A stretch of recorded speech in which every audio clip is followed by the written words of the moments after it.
Willkommen zu Frequent Traveler TV, heute wieder mit einer frisch gepressten Sendung für euch mit frisch gepressten Themen. Das erste Thema, was wir haben, ist der Unfall in Washington mit dem Hubschrauber und der CRJ. Da gibt es wohl Diskrepanzen bei den Daten bei der Flughöhe, um da Klärung zu sorgen. Fehlt aber noch der Flight Data Recorder von dem Hubschrauber. Wir werden darauf eingehen. Dann weiter geht es mit dem Thema Boeing. Die wollen natürlich 2025 mehr Flugzeuge ausliefern und die wollen auch erzählen, wie sie es machen wollen. Wir haben dann noch als Thema Tankering. Die EU will dem Tankering und vor allem, was ist Tankering, werden wir auf den Grund gehen und werden wir erzählen. Und das Hauptthema heute ist das letzte Thema, und zwar ist das Thema Lufthansa und ITA. Man kann jetzt natürlich sagen, die Übernahme macht sich bemerkbar. Die Lufthansa macht ITA ihr eigen. Oder wie man es normal sagen könnte, wäre einfach, die Lufthansa vollzieht die Übernahme der ITA in allen Bereichen. Wie immer an dieser Stelle denkt dran, den Kanal zu abonnieren, die Glocke anzumachen und natürlich unten zu kommentieren. Ich danke euch allen, die ihr in die School-Gruppe beigetreten seid. Wir haben 50 Leute erreicht. Damit ist ab jetzt das Ganze kostenpflichtig. Ihr könnt eine Jahresmitgliedschaft nehmen. Diese ist dann vergünstigt. Heißt also, diese ist dann rabattiert. Ansonsten könnt ihr auch monatlich dort sein in dem Forum und natürlich auch alle Vorteile nutzen. Wir werden dort Informationen weitergeben und werden dort auch Sachen für euch aufbereiten und da dann euch im wahrsten Sinne des Wortes wesentlich mehr Informationen liefern, als wir es überhaupt hier konnten. Also nochmal danke an die Community. Ich freue mich, euch in School zu sehen. Wer noch nicht da ist, den Link unten in den Kommentarspalten ist der erste, wird gepinnt. Das erste Thema ist das Thema Flughöhen und die Kollision, die in Washington war, wirft viele Fragen auf. Wir können da im Prinzip einmal natürlich schauen, die Unfallermittlungsbehörde NTSB hat halt mitgeteilt, dass die Maschine, die Passagiermaschine auf 325 Fuß plus minus 25 Fuß war, heißt also knapp in 100 Metern befunden hat. Dann gibt es da noch eine Bandbreite von 8 Metern, 7 Metern, irgendwo dazwischen, was halt da als Amplitude gelten kann, wo man sagt, das ist dann die echte Höhe, weil wir alle wissen ja natürlich, dass die Höhen im Flugzeug zwar mit GPS direkt sicher gemessen werden können, aber natürlich ist ein Anflug ja nicht ganz linear und da gibt es halt immer Diskrepanzen für den einen oder anderen, der es wissen möchte, das Pitot-Rohr, das Staurohr, was die Geschwindigkeiten gibt mit Druck und so weiter. Auf jeden Fall ist dann der Militärhubschrauber laut Aussagen der Aufzeichnung der Daten im Kontrollturm auf 200 Fuß gewesen. Da gibt es dann natürlich auch diese plus minus. Da ist man bei 60 Metern plus minus ein bisschen. Heißt also, wenn man auf 100 Metern ist und man ist auf 60, dann sind 40 Meter dazwischen. Schwierig, was da passiert ist, weil natürlich die Daten, die bei der UH-60, dem Black Hawk, vorgelegen haben, ist natürlich so, dass das ein Thema ist, weil man keine Blackbox-Daten hat. Also das heißt, das kann an irgendwelchen Dingen liegen. Deshalb weiß man nicht genau, ob man hätte diese Daten veröffentlichen sollen. Und da gab es von der NTSB unterschiedliche Auffassungen, diese Erkenntnis klarzumachen, damit man wenn man dieses veröffentlicht, kann man ja diesen Geist nicht mehr in die Flasche zurückholen. Jetzt muss halt geguckt werden, was falsch ist, was wahr ist. Aber man ist halt in den USA da bemüht, dem Unfallgrund auf die Spur zu kommen. Das Militär hat diese Flugstrecken, die da am Potomac entlang führen, in dem Night VFR eingestellt oder zumindest merklich reduziert. Und das andere ist, dass man, wenn man Donald Trump hört, das Ganze wäre ein Problem vom DEI, also Diversity, Equity, Inclusion. Und da hat Pete Buttigieg der ja selber homosexuell ist, gesagt, das hätte nicht der Grund sein können, weil die FAA und so weiter, die hätten da keine Änderungen in ihrer Praxis gemacht, wenn da was gemacht werden, also wenn man eingestellt werden musste. Aber man weiß halt, dass die Leute, die diesen Job haben wollen, und es ist ein Hochstressjob, das kenne ich aus eigener Erfahrung nicht, dass ich als Flugcontroller gearbeitet habe, aber ich war bei der Bundeswehr, bei unseren Controllern, und wenn die vor der Waschschüssel, ja, 100 Jahre zurück, ich weiß, da gesessen haben, ist es ein schwieriger Job, das zu koordinieren, oder im Tower gesessen habe, ist das natürlich immer etwas hektisch, aber da soll wohl dann doch keine Shortage, also kein Personalmangel gewesen sein im Tower. Warten wir also wirklich ab, was da passiert ist. Denn einmal muss man auch noch mal kurz zu den Drücken vielleicht sagen, die Standardatmosphäre, also die 1013,25 Hektopascal, die von dem Transponder eingestellt sind, sind unabhängig von dem, was die halt bei ihrem Höhenmesser einstellen. Und deshalb ist es so, dass natürlich auch sich diese ganzen Sachen dort ändern können. Das heißt also, man stellt das Ganze ein, der Tower teilt einem ja auch den Druck mit, den Luftdruck. Und das ist natürlich so, dass dann, das ist schon ein Thema. Also wie gesagt, das ist ein sehr komplexes System, und ich bin mal gespannt, was da alles noch rauskommt und wer da am Ende schuld ist. Aber wie gesagt, wenn ihr Fragen habt, könnt ihr das in der Community stellen auf Scroll. Das zweite Thema geht direkt auf das Thema Boeing.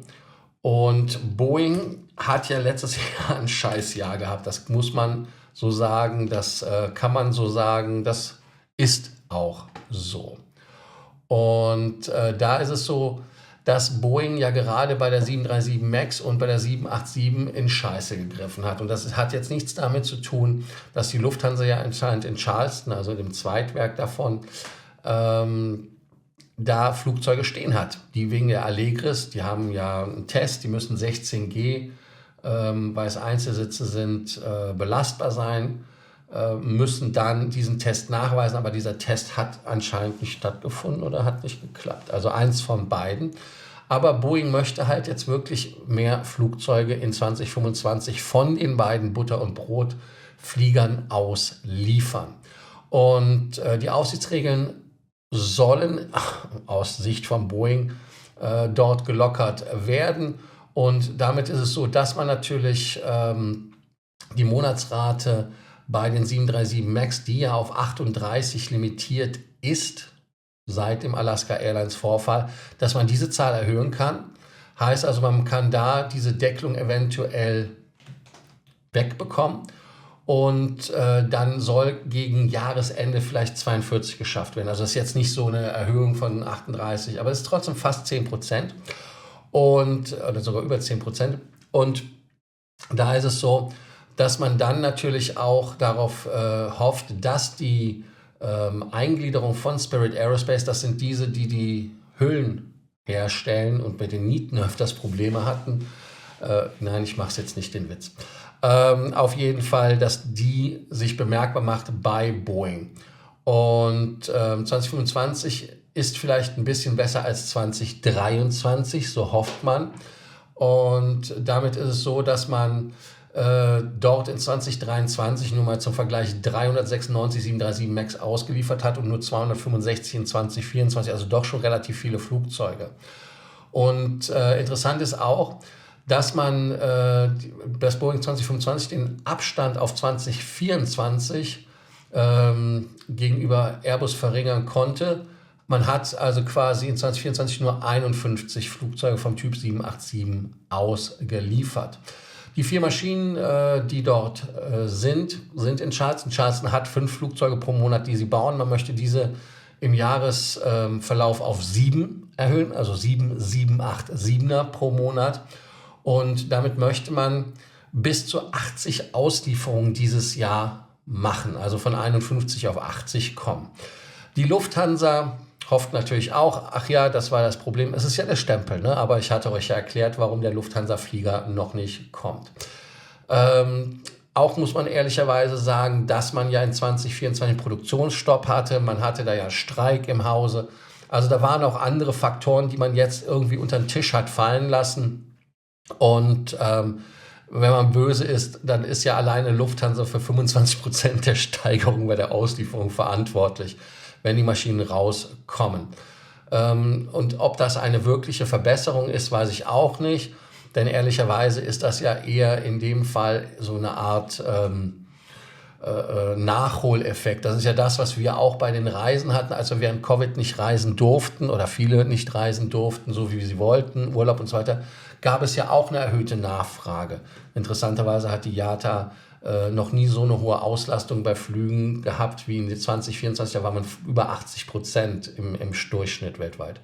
Egal, auf jeden Fall ist es so, dass das natürlich für Boeing auf der Habenseite ist. Ich will es jetzt nicht negieren, ich will es nicht runterreden und herunterreden. Also insofern dort eine interessante und positive Entwicklung eventuell im Hause Boeing. Wo es auch eine neue Entwicklung gibt, ist beim Thema ITA. Und bei der ITA ist es so, dass ja die Meilenprogramme Voleta und Volare, wie komme ich auf Voleta? Volare und Miles & More quasi ebenbürtig sind. Das heißt also, es wird gegenseitig anerkannt. Wer also im Lufthansa oder im Miles & More Netzwerk, nicht Star Alliance, also wer im Miles & More Netzwerk unterwegs ist, mit Hansens und LOT und so weiter, der kann mit seiner lustigen Karte, wobei ich weiß nicht, ob das bei der LOT gilt, also zumindest in der Lufthansa-Gruppe, sagen wir es einfach so, kann man in die Lounge und kann die dann auch dementsprechend benutzen. Und genauso kann man mit seiner Miles & More Karte, und da kann natürlich der Polish Airlines auch reinkommen, schätze ich mal, ne? Weil der hat, ob du jetzt Senator bist von LOT, also mit dem Logo oder nicht, ne? Egal. Und das ist also schon mal so. Dann ist es so, dass die Vielfliegerprogramme nicht nur zusammengeführt werden, sondern auch man zieht zusammen ins selbe Terminal. Dann nicht nur die Lounge, sondern Codeshares. Dann gibt es einen Europaflugplan, der abgestimmt wird. Dann ist es so, dass natürlich die Vorteile der Integration damit für die Passagiere ja direkt glatt gezogen werden und man diese dann positiv und gut spüren kann, hoffe ich. Ich muss gerade selber schmunzeln. Ich hoffe, dass die Vorteile spürbar sind. Auf jeden Fall geht es weiter, dass die 36 Millionen Miles & More Teilnehmer natürlich auch Meilen einlösen können und auch Meilen bekommen können. Wer bei Volare ist, kann das natürlich auch machen. Kann man auch sammeln und einlösen. Ich weiß jetzt nicht, in welche Ratio das Ganze passiert. Und mit dem Sommerflugplan, also ab 30. März, das geht ja relativ schnell, wir sind hier gerade Anfang Februar, 2 Monaten, will man halt wirklich auch, dass unter einem Dach in Frankfurt und München geflogen wird. Heißt also, dass die ITA dann vom Terminal 2 ins Terminal 1 umzieht in Frankfurt und in Terminal 2 umzieht in München. Und die Umsteigezeiten werden natürlich für die Passagiere dann wesentlich verkürzt, geben für uns wesentlich mehr Möglichkeiten. Und es ist so, dass natürlich an den Drehkreuzen in Rom, Fiumicino, Mailand, Linate in demselben Terminalbereich eingecheckt werden können, in denen auch die Flüge der ITA Airways angeboten werden. Der Loungezugang, und da gibt es eine Klarstellung, nochmal, 30. März können die Passagiere auf den Reisen zusätzlich rund 30 Lounges der Lufthansa-Gruppe ihren Partner besuchen und nutzen. Auch die Lounges von ITA stehen ab diesem Zeitpunkt offen. Heißt also, es gilt noch nicht ab sofort. Ne, also es ist nicht wie bei der Maueröffnung, das gilt ab sofort. Da gucke ich doch mal auf meinen Zettel. Ne? Also 30. März wäre der Zeitpunkt. Also 100 Flugverbindungen werden dann ihre Flugnummern teilen als Codeshare und damit hat man halt auch von der ITA-Seite 250 Ziele Zugang bei der Lufthansa Group und Inlandsflüge der Thai Airways nach Sizilien, Sardinien, Kalabrien, Apulien erweitert. Und ab 25. Februar über alle weltweiten Vertriebskanäle gebucht werden, online in den Apps von Lufthansa, Miles & More und ITA. Dann die Flugpläne werden abgestimmt zwischen den Drehkreuzen, hatte ich das schon gesagt. Und natürlich ist es so, dass man nicht bei SkyTeam bleibt. Also das heißt, es wird von der SkyTeam zur Star Alliance gewechselt und da möchte man dann Anfang 2026 ready sein. Und die Vorbereitungen haben haben begonnen und sind schon im Gehen. Verantwortlich übrigens für die ganze Geschichte ist der Kollege Trestel, den kennen wir ja alle von der Austrian Airlines, ist ja weggegangen und ist ein Kenner der Lufthansa Miles & More Infrastruktur und wie alles funktioniert. Also insofern für die Implementierung der richtige Mann. Und Carsten Spohr sagte, nachdem die ITA Airways vor wenigen Tagen Mitglied unserer Airline-Familie geworden ist, wollen wir nun die Zusammenführung zügig vorantreiben. Wichtig ist auch, damit die sowohl ITA und ihre Fluggäste als auch die Passagiere unserer anderen Passagier-Airlines schnell von den Vorteilen einer erweiterten Lufthansa Group profitieren. Auch sind wir zuversichtlich, dass ITA Airways bereits in diesem Jahr Gewinne erzielen wird. In Summe sind wir überzeugt, dass der heutige Tag, an dem die Integration von ITA Airways in die Lufthansa Group startet, der Beginn einer gemeinsamen Erfolgsgeschichte für Kunden, Mitarbeiter und Anteilseigner von ITA Airways und der Lufthansa Group ist. Interessant ist auch, dass man halt wirklich eine Rendite von 8% anpeilt. Die wird man im ersten Jahr nicht haben, 2024 natürlich nicht, wird man auch, 2025 nicht, 2026 eventuell, wenn man das so ehrlich sagen will. Aber es ist halt so, dass das Margenziel erst 2027 wirken wird, weil man natürlich in 2027 auch erst Synergieeffekte komplett wahrscheinlich integriert bekommt. Und damit sind dann halt auch die Anteilsmehrheit nicht vor 2026. Also der Konzern ist zuversichtlich, dass die ITA halt wirklich in der langen Sicht Profite macht. Und man handelt sie übrigens auch wie eine 100% Tochter. Das ist halt auch interessant, was ich da finde. Es wird auch im Cargo-Bereich mehr Zusammenführung geben. Also auch da wird es dann Synergien geben.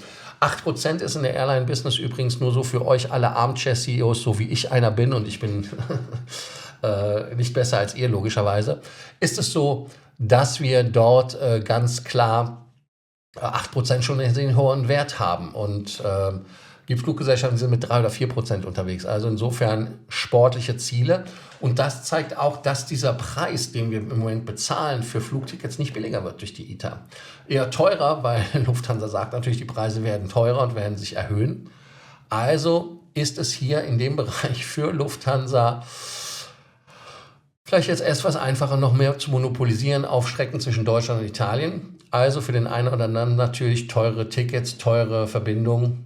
Schade eigentlich, also wer auf billigere Tickets gehofft hat, eher nicht dadurch. Und ich hatte ja von der ITA die Zahl gesagt, die Auslastung der Flugzeuge ist so hoch wie noch nie, über 80%. Und dadurch ist es halt so, dass natürlich, weil die Nachfrage so hoch ist, die Preise nicht runtergehen. Und man hat halt den Markt auch hier nicht mit neuen Flugzeugen oder sowas bestückt. Und ich denke mal, dass die Flugpläne hier und da vielleicht auch ausdünnen werden und optimieren werden und sagen, da haben wir Überparkkapazitäten, wobei ich weiß nicht, wie das mit der EU dann gemacht wird, weil sie ja eigentlich der EU versprochen haben, dass keine Strecken eingestellt werden oder reduziert werden, um da zu monopolisieren. Aber ihr wisst ja immer, wo ein Wille ist, ist ein Weg. Das waren die Neuigkeiten zur Lufthansa Miles & More. Und ja, es war das dritte Thema, nicht das vierte Thema. Deshalb habe ich noch ein viertes Thema um 18:32. Und zwar ist das Thema Tankering. Tankering ist das im Prinzip, wenn ein Flugzeug von A nach B fliegt und wieder nach A fliegt und von A aber schon so viel Sprit mitnimmt, dass man von B ohne zu tanken wieder zurück nach A fliegen kann.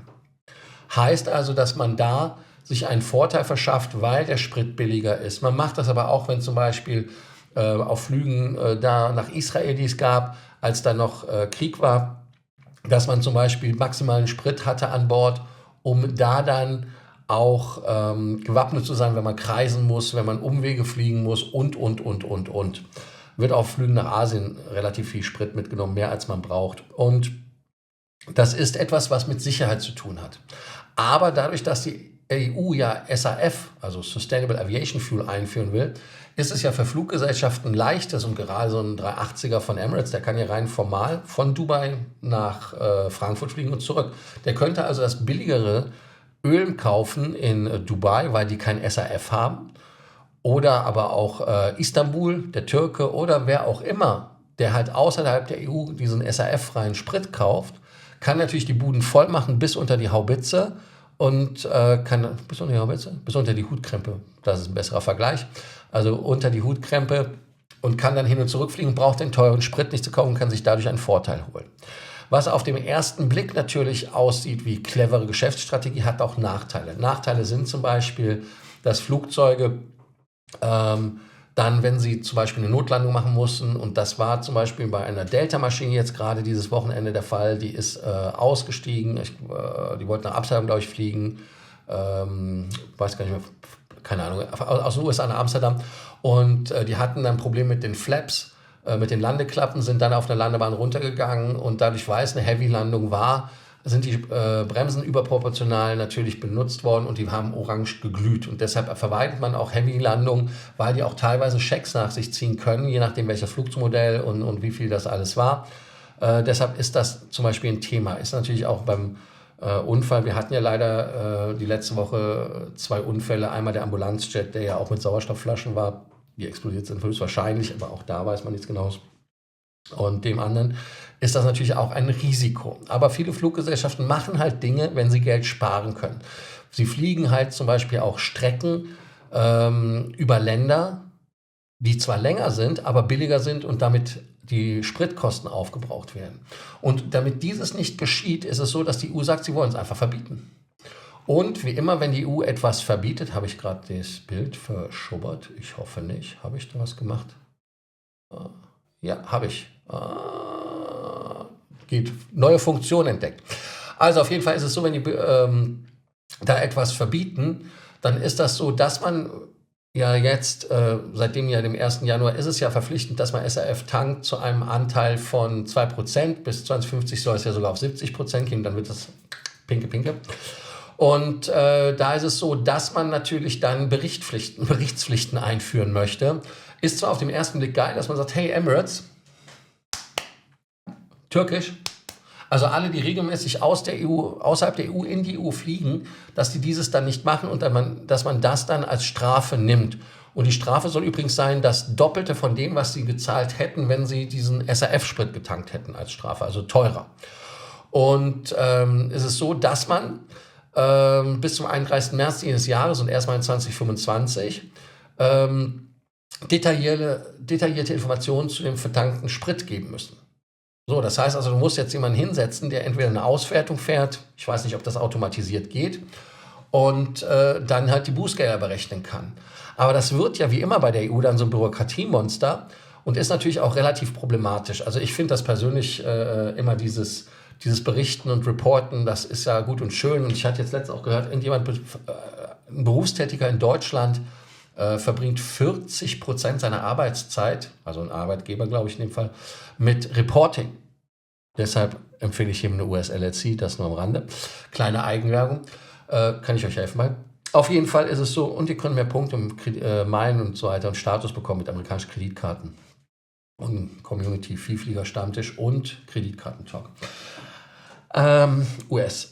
Auf jeden Fall ist das so, dass es natürlich bei den Flügen von Europa nach Asien und Afrika beim Umstieg in Istanbul und Doha natürlich dann zu Verwerfungen kommt. Und ich weiß nicht, was da passiert. Aber es ist halt so, dass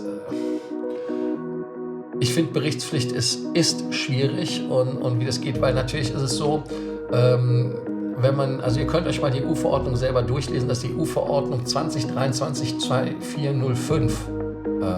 Die gibt es in deutscher Fassung übrigens auch. Und da ist es so, dass natürlich dort das Problem ist, dass die Flüge für den gesamten Rückweg SAF-Anteil tanken müssen, damit da kein Vorteil besteht.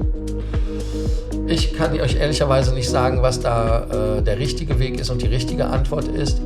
Aber an dieser Stelle, wie immer, denkt dran, den Kanal nicht nur zu abonnieren, sondern auch den Kanal zu kommentieren und auf den neuen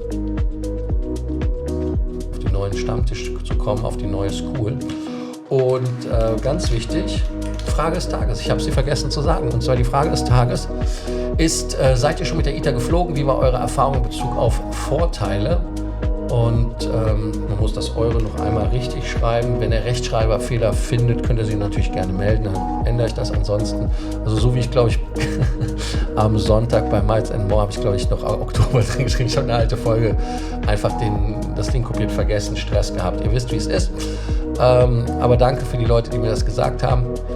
Ich freue mich auf morgen mit der nächsten Sendung von Frequent Traveler TV für euch mit frisch gepressten Meldungen und ihr könnt jetzt den Abspann einfach genießen und ich spiele nicht mehr so viel rum mit dem Programm. Bis dann, ciao, ciao und School, kommt rüber.